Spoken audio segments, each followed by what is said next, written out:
Bueno, buenos días, buenas tardes para nuestro invitado. Tenemos la suerte de estar y el placer de poder conversar con Muki Tzur, que ahora se va a presentar en realidad él mismo con la primera pregunta que le voy a hacer. Esto es Microdiálogos en línea para el periódico Nuevación, así que en un ratito más pasaremos a la primera pregunta. La primera pregunta quizás sea la más difícil. ¿Quién es Muki Tzur? Yo no sé todavía. Solamente 85 años estoy buscando la respuesta. Pero soy un miembro del Kibbutz en Gev hace muchos años. Y soy educador y busco tiempos pasados como raíces del futuro. Es decir, yo me dediqué muchos años a la educación y a escribir libros de todas mis búsquedas en el pasado del movimiento jalusiano, del sionismo y del mundo judío en general. Dije demasiado. Hay mucho más para agregar, un intelectual, un pensador, conferencista. Bueno, tenemos mucho en esto, ¿no? En este camino que vos tenés, quizás seas un caminante y un testigo también privilegiado de la historia del pueblo judío y de Israel, creo. Ahora vas a contar un poquito acerca de dónde tenés el español, pero vamos a pasar a la otra pregunta que quizás sea un poquito más emotivo. ¿Cómo describirías a tu padre? ¿Quién fue tu padre? Mi padre fue Jacob Tzur, que fue, como está escrito en su tumba, un shaliach a su pueblo.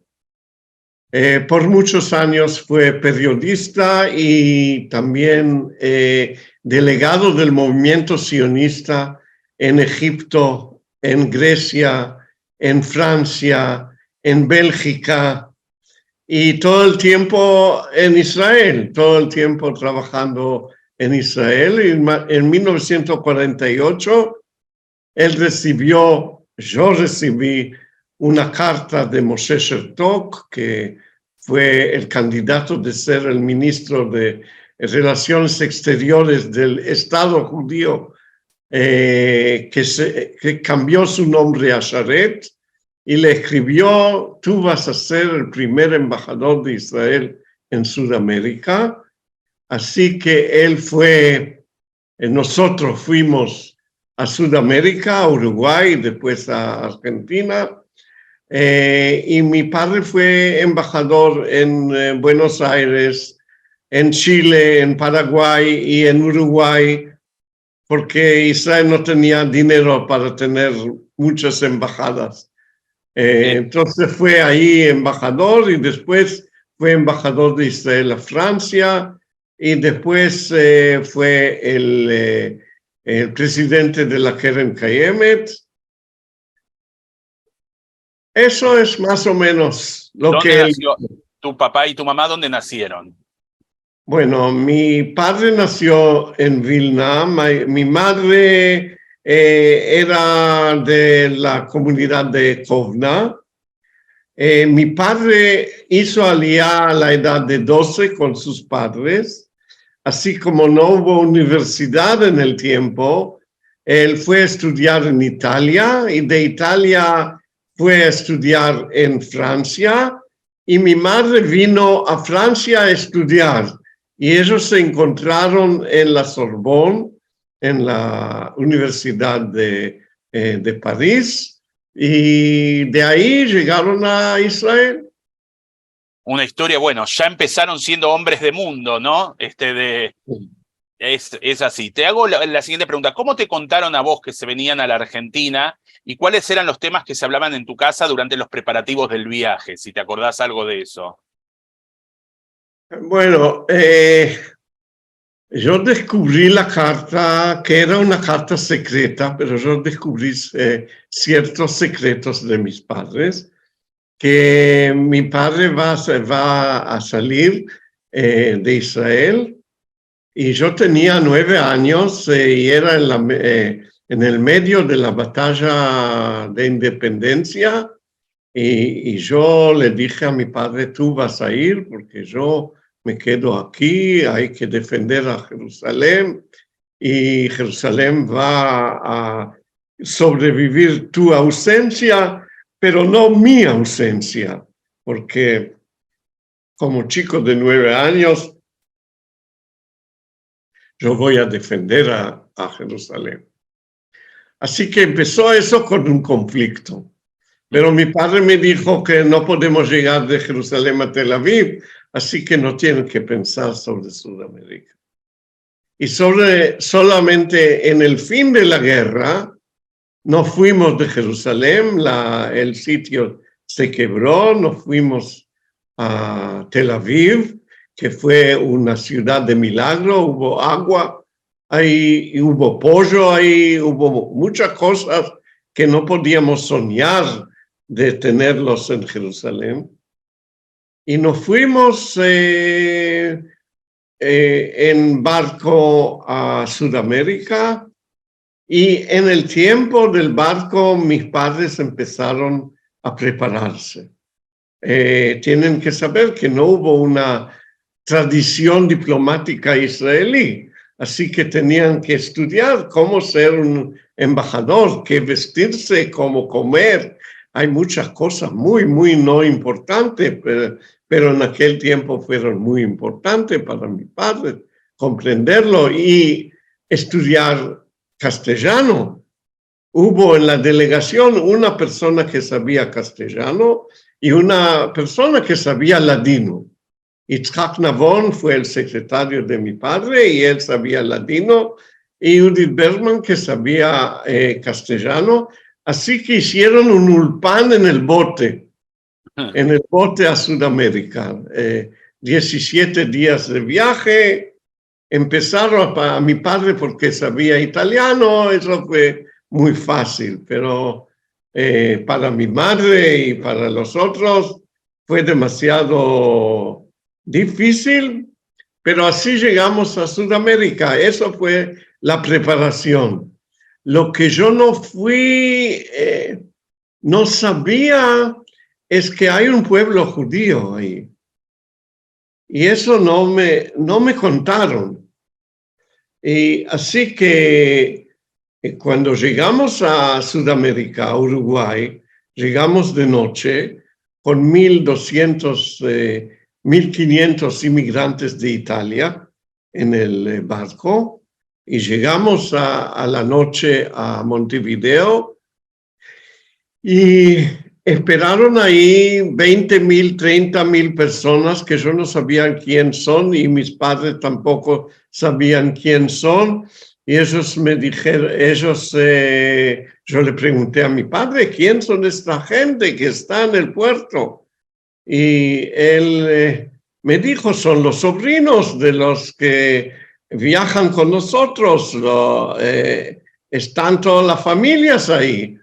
Pero cuando llegamos al puerto, salieron las banderas de Israel y de Uruguay y empezaron a gritar como en un juego de fútbol, Uruguay-Israel, Uruguay-Israel. Y yo no sabía quién son, yo estaba en choque. Y me dijo, yo le pregunté a mi padre, ¿quién son esta gente? Y él me dijo en una forma muy solemne, mira mi chico, mira mi hijo, este es el pueblo judío. Así que yo vi al pueblo judío, cosas que no muchas personas vieron. Y cuando llegamos ahí, todos decían, después de 2,000 años, y hablaron en árabe y en ladino y en castellano, y cantaron a Tikva, 20,000, 30,000 personas. Esa fue la recepción, que yo lloré 3 días después de esa recepción. Yo entendí que hay algo muy profundo en esto. En Buenos Aires llegamos medio año después y todos los movimientos juveniles estuvieron en el puerto de Buenos Aires para recibirnos.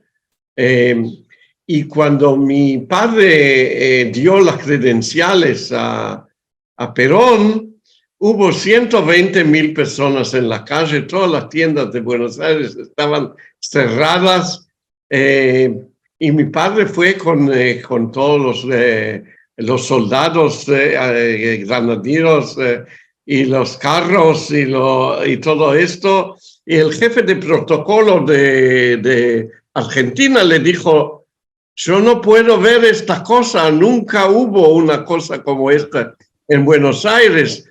La próxima vez que yo tengo que organizar algo como este, me voy a Montevideo. Se Así escapaban, ¿no? que, Pensaban que los judíos iban a salir a la calle.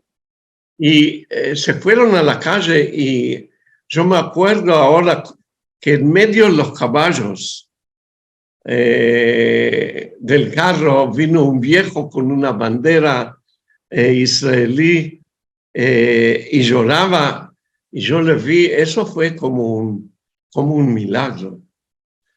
Pero tengo que decir que yo no sentí muy bien ser el hijo del ministro, como se llamaba eso. Porque yo sabía que en Israel no hay lo que comer, yo sabía qué pasa en Israel, y llegar a Buenos Aires con el carne y el asado y todo eso me dio muchos sentimientos muy, muy malos sobre qué hago. Entonces fui al movimiento juvenil, a Gordonia en aquel tiempo, y decidí ser un miembro del kibutz a la edad de 11 años. Esta decisión, que es la decisión que yo llevo, tengo que decir que lo que aprendí en Argentina fue la raíz de mi vida intelectual y parte de mi vida en general, porque en aquel tiempo yo no sabía qué es un kibutz, sabía muy de lejos, pero la idea fue ahí, y todavía yo no sé, yo sé por qué, pero estoy todavía ahí con la misma idea.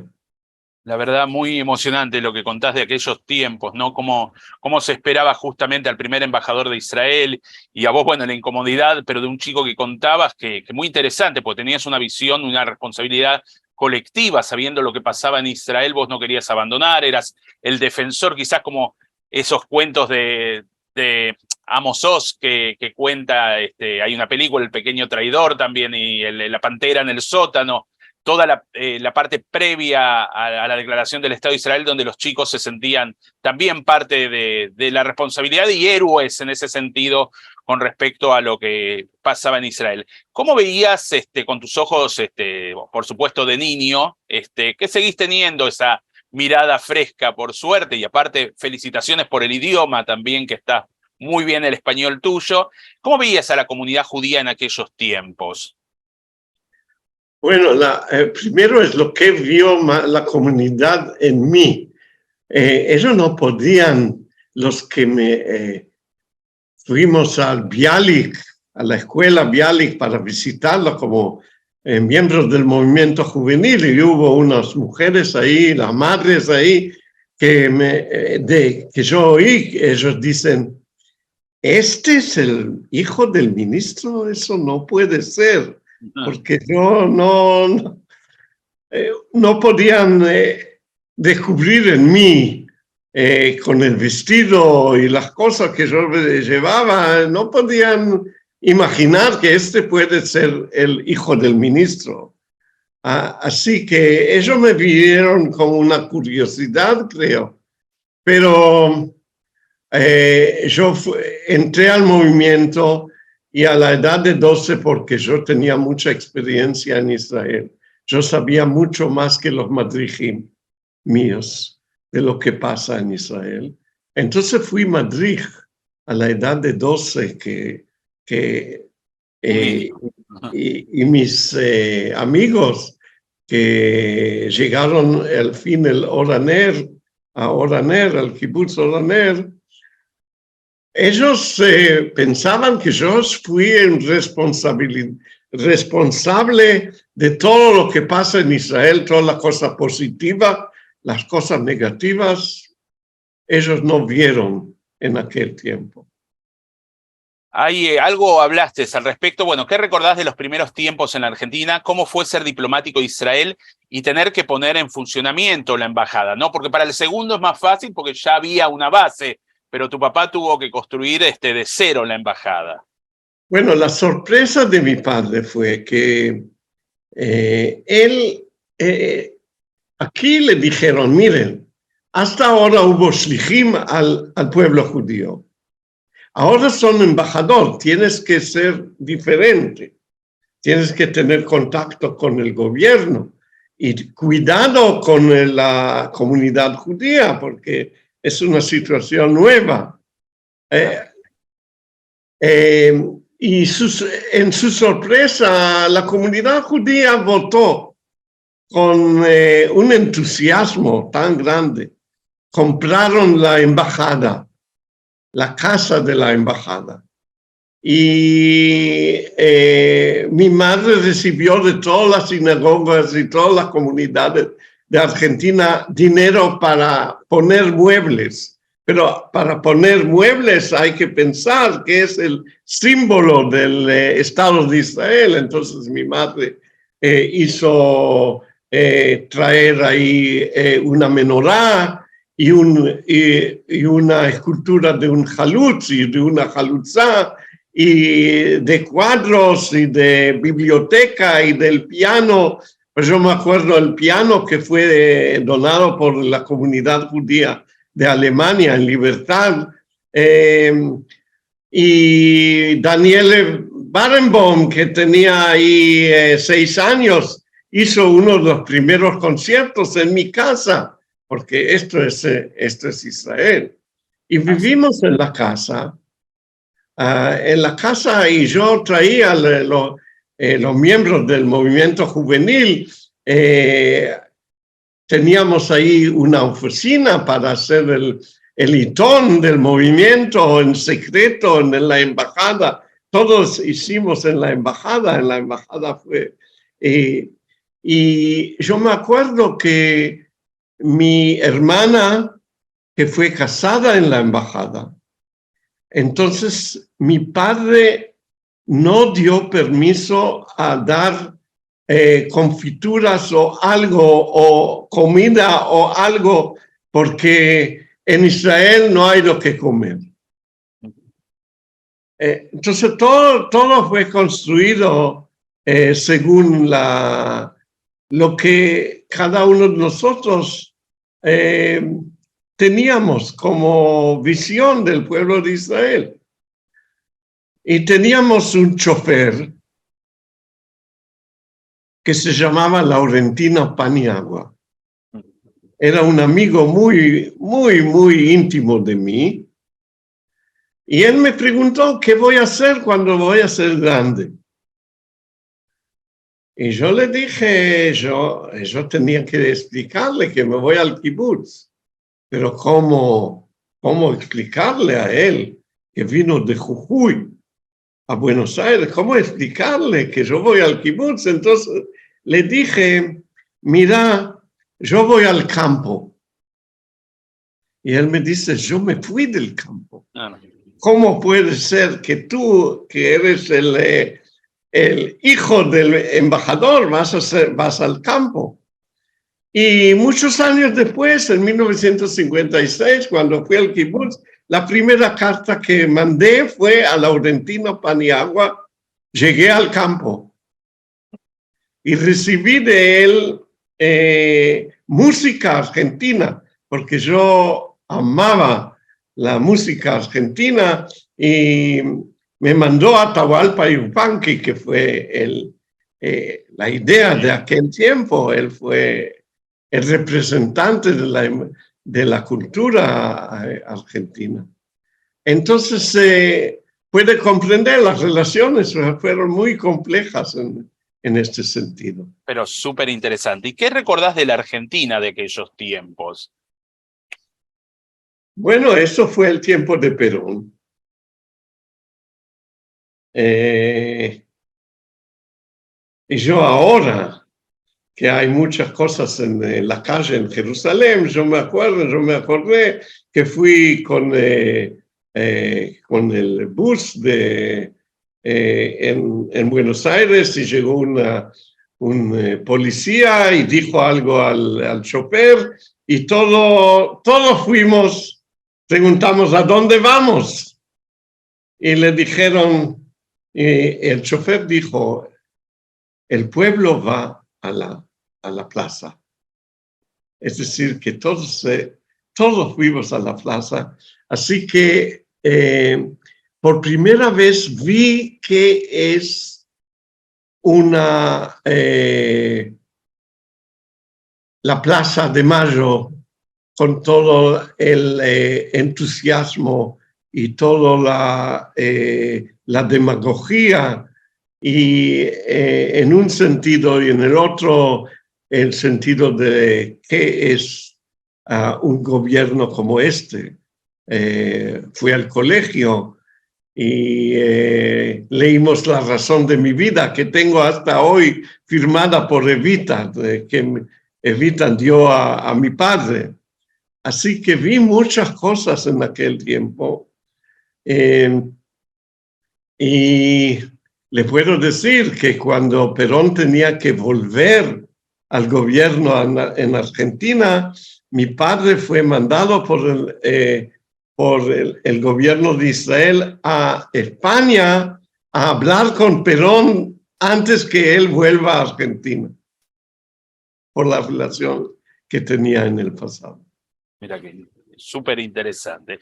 ¿Y cómo era Israel? También hablaste un poquito en aquellos tiempos, cómo llegaban las noticias, cómo te sentías, porque tenías de cierta manera, estabas conociendo un país, estableciendo vínculos, idioma y cultura, la Tnuá, estabas conociendo al pueblo judío, pero por otro lado estaba Israel también, ¿no? Estabas entre esos dos mundos. Yo me acuerdo muy bien que mis padres se fueron a Israel por 2 semanas y yo me quedé solo en la embajada. En la calle Arroyo, En Arroyo 910, sí. Correcto.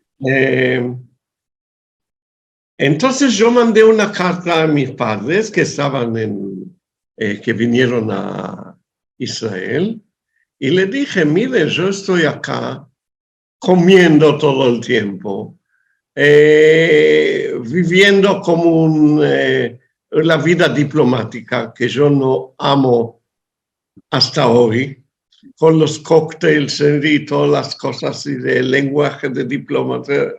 Yo odio hasta hoy. ¿Por qué no vuelvo a Israel? Esta carta llegó a mi tía, que fue escritora de libros de niños en Israel, y ella se fue al periódico y con la carta mía. Y la carta mía fue publicada. Yo no sabía que fue publicada. Entonces el ministro de Relaciones Exteriores, Sharet, mandó orden. Hay que traer el chico a Israel para que vea a Israel nueva. Y fui de vacaciones a Israel especiales por la razón que daba el ministro de Relaciones Exteriores. Este chico necesita el contacto con Israel. Y fuimos de vacaciones a Israel con mi madre y en aquel tiempo, cada 2 años, Israel era diferente, completamente diferente. Visitar a Jerusalén, visitar al Negev, fuimos por primera vez a Eilat, que tuvo 2 casas en aquel tiempo, eso era todo Eilat. Fuimos a visitar, en 2 años todo cambia. Muy interesante lo que venís contando. ¿Cómo fue el impacto cuando te enteraste del atentado a la Embajada de Israel acá en Buenos Aires? Cuando el atentado, yo en aquel tiempo era secretario del movimiento kibutziano. Y hubo shlichim en Argentina, en Buenos Aires. Cuando yo me enteré, yo me comuniqué con los shlichim y le empecé a preguntar qué pasa con las escaleras, qué pasa con... Porque yo veía el edificio, pero después de 5 minutos yo me enteré que estás loco. O sea, ¿qué estás preguntando? Hay personas que se murieron allá. Tú preguntas esta pregunta sobre las escaleras y me callé. Pero para mi madre la embajada fue el cima de su vida. Y yo me acuerdo que yo con ella veíamos en la televisión la embajada, la destrucción de la embajada, y para mi madre eso fue la caída de su vida. Un tiempo después visité a Buenos Aires y vi el lugar, que fue una situación muy triste.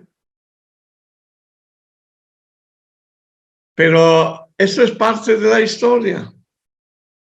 Voy a la última pregunta, por supuesto, después si querés agregar algo más, bienvenido. ¿Cómo ves Israel hoy y qué decías para el futuro? Vos estuviste, debes tener en tu memoria el recuerdo del Día de la Independencia del Estado de Israel. Bueno, el Día de Independencia nosotros no sabíamos nada, porque no hubo electricidad en Jerusalén, la radio no funcionaba, la declaración del Estado de Israel fue solamente después que pasó el sábado, el domingo, nos enteramos que el Estado de Israel fue creado, fue declarado, y era en el medio de la guerra. Así que el día de la declaración de independencia no fue nada como fue el 29 de noviembre de 1947, cuando las Naciones Unidas han decidido formar que esto fue un festival, nos besamos en Jerusalén, una cosa que nunca pasó antes y creo que nunca después, que gente se besaron, danzamos, íbamos con los soldados británicos que nos dieron dulces y nos dieron cosas porque comprendieron qué alegría hubo ahí, y en el fin del día oímos los primeros tiros de la guerra. Muchos años después comprendí que yo estaba seguro que todo el pueblo judío está acá, que es una guerra de independencia, que todo el pueblo está acá y ahora solamente la independencia falta. Pero hubo menos que 5% del pueblo judío en Israel. Hoy hay más que 40% del pueblo judío en Israel. Es un nuevo pueblo. No es el mismo pueblo que hubo en 1948. Ahora, es decir, que solamente ahora empieza la construcción del pueblo de Israel. Solamente ahora, después que hay 40% del pueblo judío en Israel, empieza todo lo que hay que hacer en una sociedad para que se crea una sociedad judía, democrática, con árabes, con toda la complejidad del Estado de Israel. Eso empieza hoy. Y yo todo el tiempo digo a mis alumnos, ustedes van a tener la responsabilidad de lo que pasa. Nosotros somos de la generación que fundó Israel, pero no es la generación que va a construir la sociedad israelí. Y eso es una cosa muy triste para un viejo como yo, porque yo digo, yo quería crear todo para ustedes, que ustedes entren al hotel que está ya construido, pero no es la situación es diferente. Solamente ahora empieza la aventura muy, muy grande de la construcción de la sociedad israelí. ¿Sos optimista en esa construcción? No sé, mis alumnos me dan mucha fe, Sí. pero yo sé que mis alumnos son una minoría. Yo puedo decir una cosa, yo todo el tiempo tengo una batalla interna entre la ilusión y la esperanza. Ilusión es algo que cierra todo. Después de tener una ilusión no tienes problemas. Pero esperanza es una cosa que abre perspectiva, abre problemas. Yo tengo esperanza. No, yo conozco optimistas que no hacen nada, conozco pesimistas que son activos, pero tengo fe en la esperanza, no en ser optimista o pesimista. De hecho, por eso el himno se llama Atikva y sigue siendo Atikva, ¿no? Sí. Todos los días que lo cantamos tenemos que recordar la esperanza. Por último, me viene ahora a la mente la pregunta, ¿qué rol crees que tienen las comunidades judías del mundo en relación a esta construcción? Bueno, hay dos cosas. Una cosa es que la comunidad judía ve a Israel en perspectiva, de lejos. Sí. Uno ve de lejos cosas que uno no puede ver de cerca. Y hay una pregunta en la situación de los judíos de la diáspora o del galut. Ellos tienen que elegir. Todos vivimos en una situación nueva, que yo no sé si es ilusoria o real. Es que tenemos que elegir nuestro judaísmo. No hubo muchas generaciones que todos tenían esta fe, que tenemos que elegir, porque cuando digo elegir, es decir, positivamente, y no solamente por los enemigos. Y este es el problema de Israel, este es el problema de la diáspora, y este es el problema de la posibilidad del diálogo entre la diáspora e Israel. Yo tengo fe que jóvenes que van a llegar de la diáspora van a tener una voz muy, muy importante en la construcción de Israel, no solamente es como un hecho, pero como una aventura. Es decir, yo veo los Olim jóvenes que vienen y preguntan preguntas muy, muy difíciles, criticando con su vida hacer cosas nuevas. Y en eso creo que la diáspora tiene una voz muy, muy importante. Muki.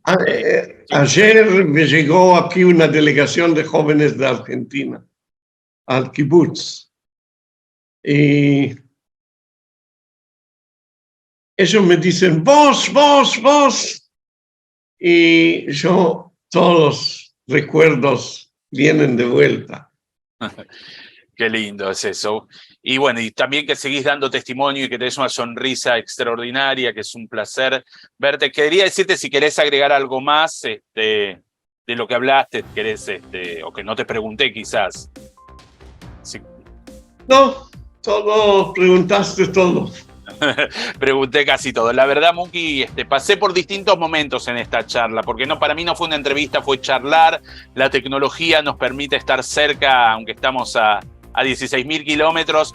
Pasé de la emoción a la esperanza, a pensar, y bueno, más que agradecerte de corazón, te deseo lo mejor, que puedas seguir viviendo y caminando mucho tiempo en esta búsqueda de quién es Muki Tzur, pero que esta búsqueda tuya nos enriquece también a nosotros y a todo lo que haces en tu tarea educativa, en la posibilidad que tenés de compartir experiencias, que es maravilloso, y sobre todo que no es una mirada nostálgica, no mirás solamente para el pasado, sino que tenés los pies en el presente y siempre pensando en el futuro. Así que te deseo lo mejor y te agradezco por la posibilidad de conversar contigo.